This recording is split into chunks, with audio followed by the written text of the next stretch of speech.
Good morning, good evening, good night. Welcome to the show, what a wonderful delight. Potsy and T-Rods better chop up on the mic. Just sit back, have a laugh, catch a vibe, and enjoy the ride. Yes. Yo, What's up? what up, big dog? Not much. Getting ready for the day. Got some sparring later tonight. Well, this afternoon. Sir. Getting ready for that big one. Man, what's good, man? Let's get into this right away. I know you're a busy man. Let's welcome to the show the number one contender in the UFC Bantamweight class with a record of 19-3 in the main event of the UFC 256, and for a shot for the title, and the host of the weekly Scraps podcast, Mr. Aljamain Sterling. How you doing, man? I'm doing well. Thanks for having me, guys. Getting ready for Chip. Yes, sir. Can't wait for that either, man. We looking forward to it. Damn. I know. Once we started talking to Matt, man, we talked to Matt Serra, and he obviously brought up your name, and we've been getting into UFC real big lately, and so we jumped on that offer of just hitting you up and getting a chance, and we really appreciate you coming on, man. Yeah, for sure, no doubt. So let's talk about the main event then with Peter Yan. How's training going for that, and what are you doing daily now? Training's going pretty well, I think. Just working on the little small details of his approach and my approach to the game, and I think it's going to be a very tactical fight on my end. I think for him, he's going to have to play a little smart. I think if he's smart, he's going to be very cautious of the way he's throwing his punches so that he doesn't overcommit. Because if he overcommits the way he has done in the past, it's going to leave some big openings for me to slip underneath and get those takedowns. And I think those takedowns are going to be huge to get him tired early and just to solidify position. If I could get him in an ideal situation, I know I could get him out of there. No, for sure. So where do you think some of his weaknesses are? Because I know you're a crazy jiu-jitsu guy. You're amazing with some of your submissions. What are some of the things you're going to be looking for, to take advantage of in the fight? Honestly, I think he's slower than I am. And I think he's so heavy on trying to get the knockout that he walks into a lot of strikes. Yeah. And he typically likes to throw when people are getting backed up or cornered against the cage. I think that leaves some room for me, a guy who prides himself on a lot of lateral footwork. So it makes me that much harder to hit because I'm not just going straight back where he can walk forward and attack. I'm cutting angles constantly, and I think that's going to be an issue unless he's made some adjustments with that. And, of course, the grappling department. I know he's well-rounded, but I don't think his grappling is for jiu-jitsu. It's for just to get back up for the fight, and I think it's more defensive than anything. So I think that leaves the opening, which is going to let us see whose defense or offense is going to be better in that situation. And I think defensively and offensively, I'm going to definitely shine through in those moments. No, I definitely see that because your stamina and just your energy when you get out there, I just don't see him. I see that being a problem, like the biggest problem for him, because from what I've seen, like he likes to walk people down. He likes to throw big punches and he likes to get people backing up. But you don't really see people like, kind of moving in front of him or making it hard. And I think that's going to be the biggest thing. So my next question is, where's his stamina come from? Where's his energy coming from? Because as soon as you come out the gate, man, you just like all over the place. Where you throwing fucking 3 combo kicks, high kick. I'm like, dog, like that is not easy to do. Nah, it's not. It's very taxing, man. It uses up a lot of energy, that's for sure.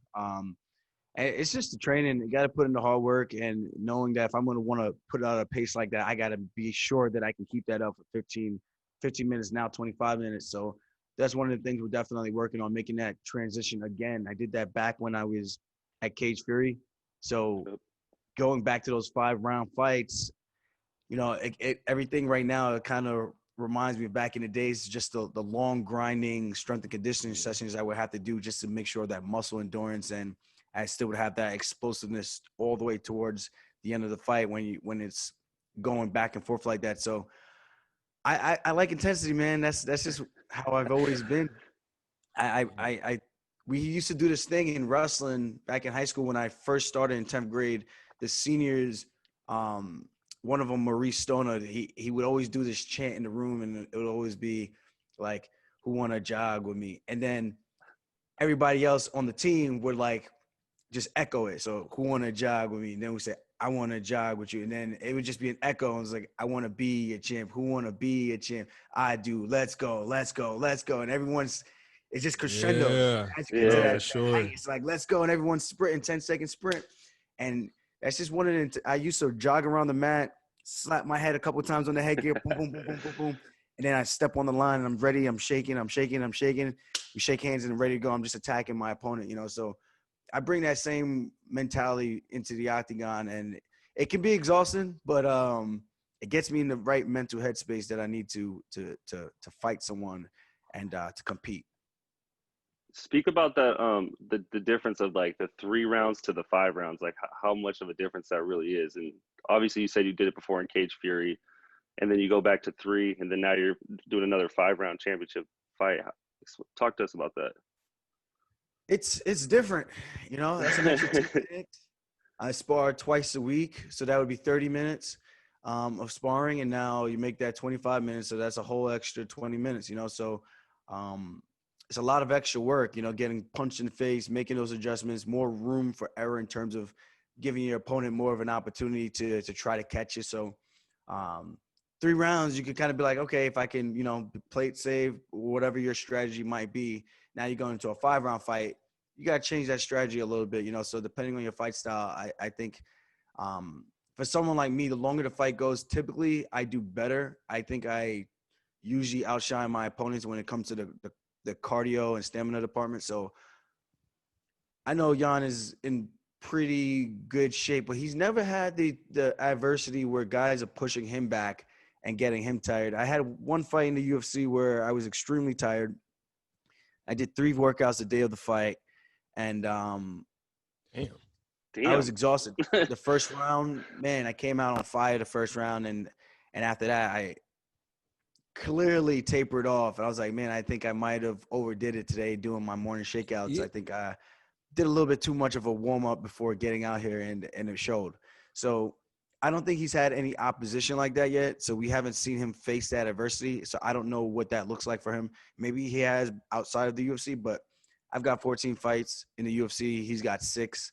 I think this is going to be the big difference is experience. And, I've been down around, came back. I just think I just have more boxes checked than he does. So those extra 10 minutes are going to make a big difference. And we're going to find out who he's going to be in favor of. I think for me, he might think for him. He might think all I need to do is catch him one time. And for me, I'm thinking Khabib style. I take him down. I'm just going to drown him and make his life miserable down there. Yeah, I see that one. I see that.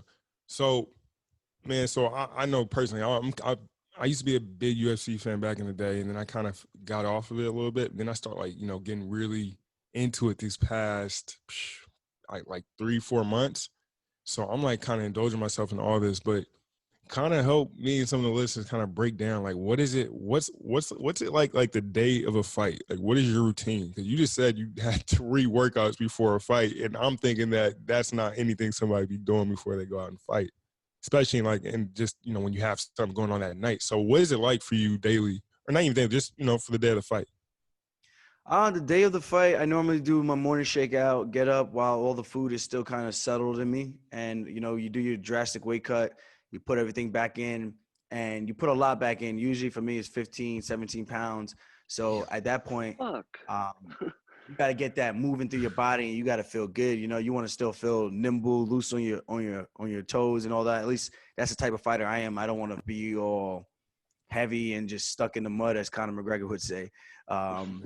So I want to make sure I'm light. I'm feeling good. I do my morning shakeout. I used to do like an hour workout in the morning. Now I kind of, as I've gotten older and matured, that morning shakeout is usually 15, 20 minutes. And it's just pretty much the fight. I go round by round, go through the fight, and get everything, all the nerves, everything out of me. And then I'll go have my breakfast, chill out, take a nap. And then I always have it like a midday crash. So I have to take a nap before I go out there and fight. Otherwise, I'm exhausted. Yeah. So I do that. Energy back. Yeah, for sure. And then right before the fight, where we have to go take the buses and everything down to the arena, do all that, do my pre-fight warm-up again, and that one's also shortened down drastically compared to it was in the past. Learning from my experiences, less is sometimes more. The work is already done. The hay's in the barn, as they say. So do about another 20 minutes of work and just go through the fight and open up my lungs with some sprints. Just make sure I hit that second wind, so I'm not hitting that. Because if I hit that in the fight, you hit that adrenaline dump, and it's just like, everything feels heavy. You don't feel like you're moving correctly, and I think it definitely shows. So if I can hit that before, kind of like my wrestling matches, I call it getting the stupid moves out. So I get the junk moves out of my system, so that I don't do those junk moves in the match. Yeah. And I'm firing. I'm sharp. I can see my punches. I'm moving my head, and my quick twitch muscles are firing. So once I get all that going, I feel good. Get my big old chain, my Jamaican flag, and I'm ready to go. Make it work. And it's go time. Damn, man. That's So another thing I wanted to ask about weight cutting, man. Oh, yes.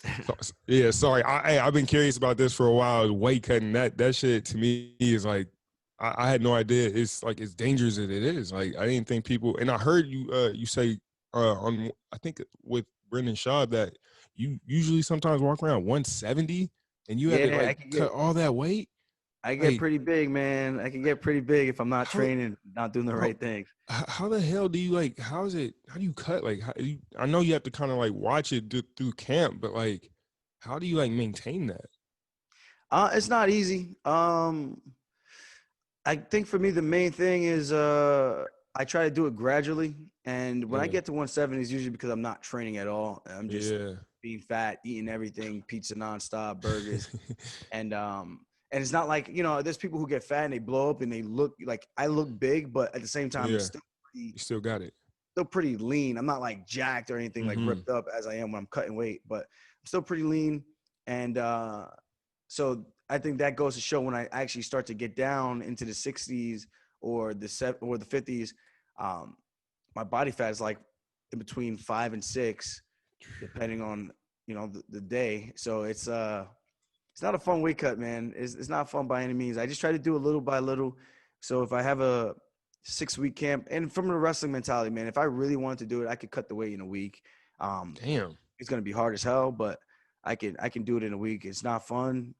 I would have to do some starving sessions and things like that, but I can get it done. Oh, damn. Yeah. So to have 6, 8, 10 weeks to do it, I still have my fun, still eat my chocolates. I'm a big chocolate fanatic. So, I have a crazy sweet tooth. So even now, I'm less than 4 weeks out, and I'm actually 4 weeks out from today, and I'm still eating my ice cream and stuff like that. Just a little bit here and there, nothing too crazy. I'm not eating a whole pint or something like that. But I gotta, you gotta still curb those cravings. So with that being said, man, I get down in the 50s, 55. I'm waking up 55 around this time, 3 weeks out. 2 weeks out, I'm trying to wake up around 150 to 152. That lets me know my body's getting smaller, the muscles are starting to shrink. I'm still water loading, so I'm staying very, very hydrated. And then the week of the fight, on a Sunday, if I'm fighting on Saturday, I want to be waking up 148, 149.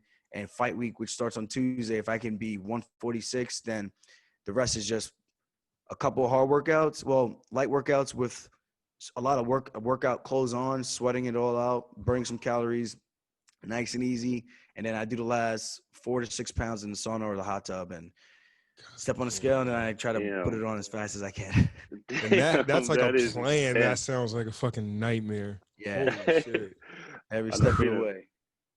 Man, back to what you were talking about, your lateral movements. Watching your fights, I see that, and then you have obviously you have an unorthodox style of how you fight, and you're really good at moving side to side and lateral quickness. Where did that come from? How did that all start? And you take advantage of these guys that don't usually see it. Yeah, a lot of these guys, I think they're very one-dimensional, or they're still stuck in their old ways and not evolving. You see a lot of the switch stancing now with the high-level guys. I think that's the new wave. That's going to be the new era of MMA, the new breeds. Those guys who could do both stances and be just as fluid in both stances.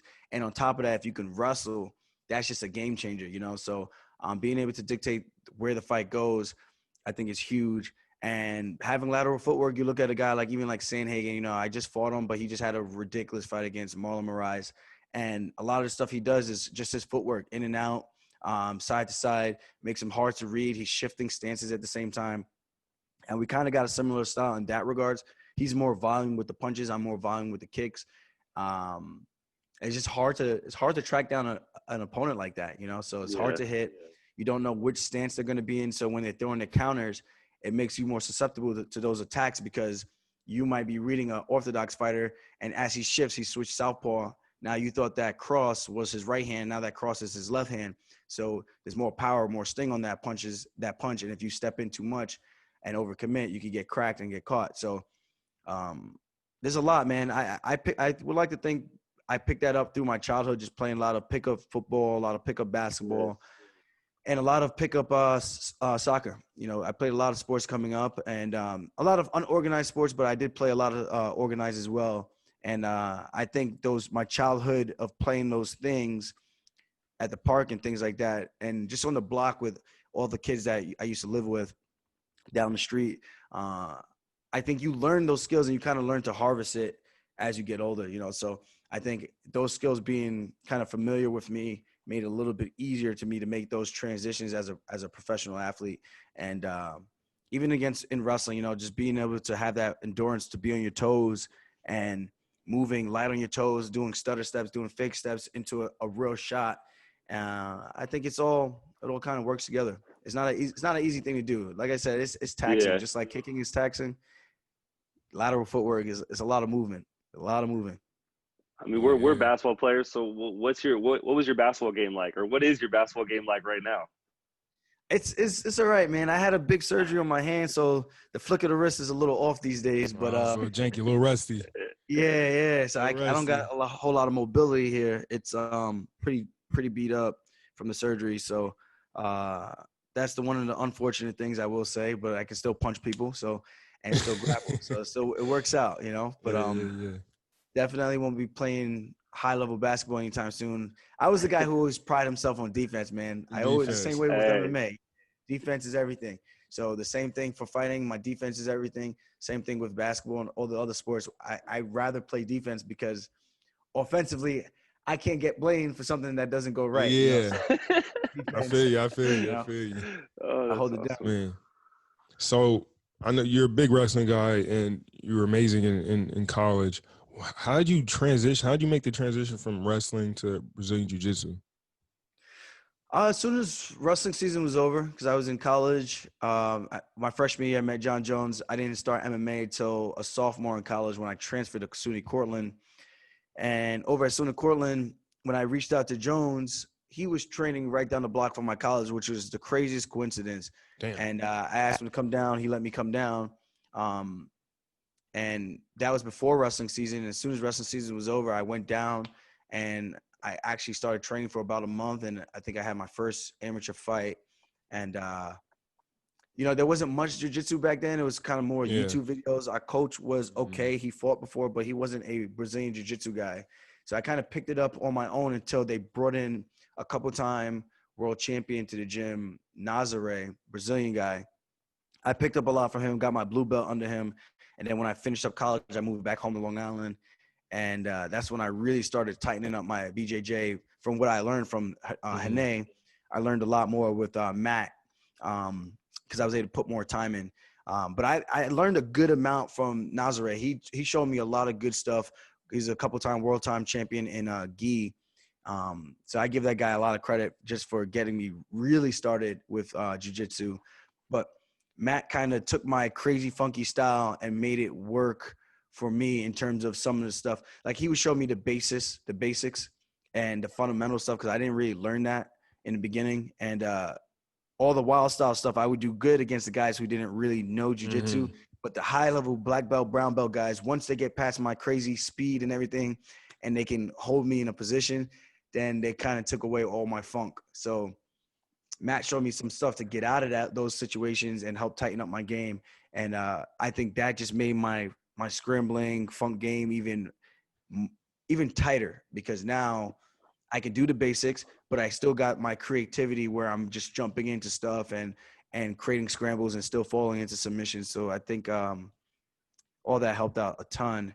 And that's pretty much how I got started in BJJ. Took my first class, which was gi, and here I am. A couple years later, I'm a black belt.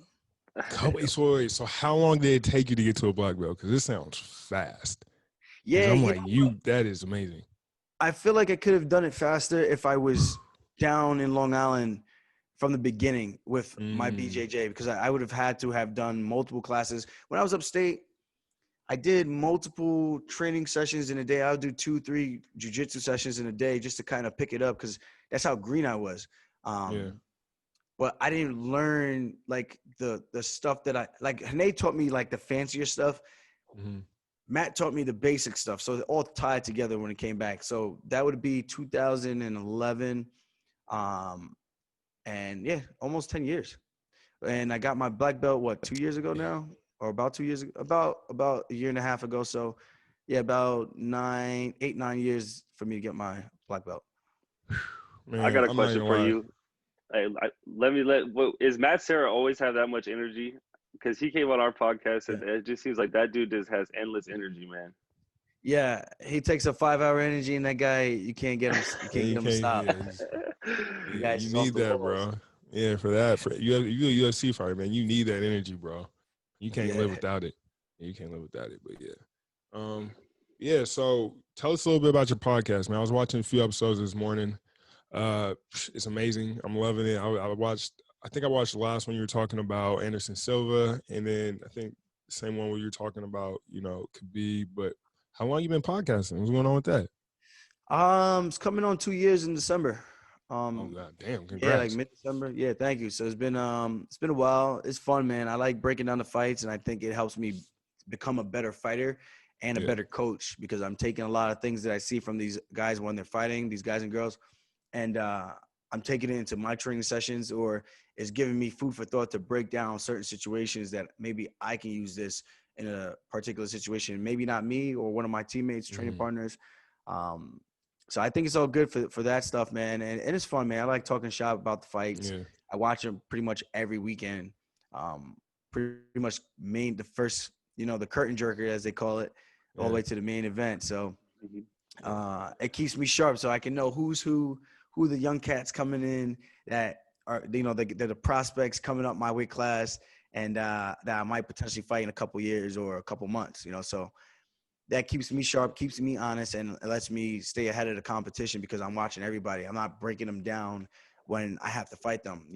I'm breaking them down and analyzing their skill set all the way through pretty much their entire UFC career. So that gives me a lot of confidence in that regards, knowing that, okay, this guy is pretty good at this. If I would ever fight him, I would have to do X, Y, and Z. Or he's not so good in this position. Maybe the next time he changes, and I could kind of see the growth from my own. So keeps me in the know. So I enjoy it. I enjoy doing the podcast.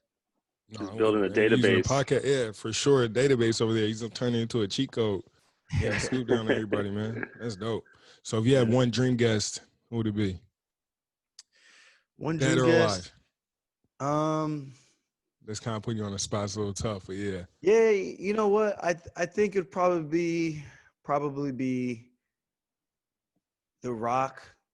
Hey, but then again, I love The Rock, but I think sometimes he could be a little too PC with his answers. If I did a podcast with him, we'd have to bust out some of his Terramana, and we'd have to really get him off the rails a little bit, man. Open him up, talk like it's just the boys, no cameras, no nothing, that type of thing, So maybe The Rock, if not, maybe like an MJ. I'm a big fan of like the GOATs, man. Like just to get inside their mind to see how they got to where they got to, and just the grind and even the struggle, because a lot of people, they see the success, they don't see the backstory how to get there. A lot of people see me where I'm at now, they don't see the backstory, what it took to get me back to this position where a couple of losses, one that could potentially end a lot of careers in terms of someone's confidence and things like that. And coming back through adversity like that, man, even like an MJ story, getting cut and then bouncing back and doing what he's done, who would have thought that a lot of people wrote that man off, so. No, for sure. Sure. even The Rock, you know, with the amateur wrestling and stuff like that. So those are the guys I've always looked up to as I've gotten older. You know, I didn't really have any role models when I was growing up. It was more so just rappers and stuff like that. And, you know, the drug game and trying to understand that. So getting older, getting into sports, you know, I matured a lot. And seeing these guys' backstories would be something I think beneficial for a lot of people. Speaking of your backstory, I saw that you have, is this true? You have 7 full siblings and 12 half siblings? Yes, I do. I have a lot. There's a lot of us running around. Yes. So did you grow up in a household? So your household must have been obviously packed with a lot of family members then, right? Or did you guys all not live together, or how was that? We didn't all live together like the entire time, but for the most part we did. I lived with my mom for a good majority of my childhood until my dad and his wife at the time, they got divorced, and then he brought her into the picture. Then him and my mom got married. Now they're getting a divorce. So it's kind of all over the place, you know, but I can imagine that makes you grow though. Like when you have all these siblings and all these type of, you know, you're not I imagine you weren't the main focus of your parents when you have so many other people around you. Yeah. There was a lot of fighting. Just a lot of fighting, I think. A lot of fighting for attention, and just think we just grew up different, man. We beat the crap out of each other like day in and day out. It was probably a fight almost every single day growing up, and that's no exaggeration. Or we weren't talking to each other for long periods of times, and it was just very weird. We're halves. A lot of us are halves, you know, so we didn't grow up together until we moved in with each other, and it was just a lot of fighting. Yeah. And that's where it grew from. That's where all the fighting came from, and just able to get out there. Survival of the fittest, man. Survival of the fittest. I feel you. I feel you, man. Well, man, we really appreciate this, Aljamain. This is awesome, and we wish you the best of luck, man, coming up. And we have been on Team Funkmaster, baby. Oh yeah, definitely. Shout out all your IG, Twitter, your podcast, so everybody can find you, man. You guys can find me on Instagram or the Twitter or Facebook at Funkmaster MMA. Real simple, real easy. My website, aljamainsterling.com, for any training gear or stuff like that. And that's pretty much it, man. I got the podcast on all streaming platforms, YouTube, iTunes, all that good stuff, Spotify. And just get ready to tune into the show, UFC 256, December 12th. We're coming strong. New champ, baby.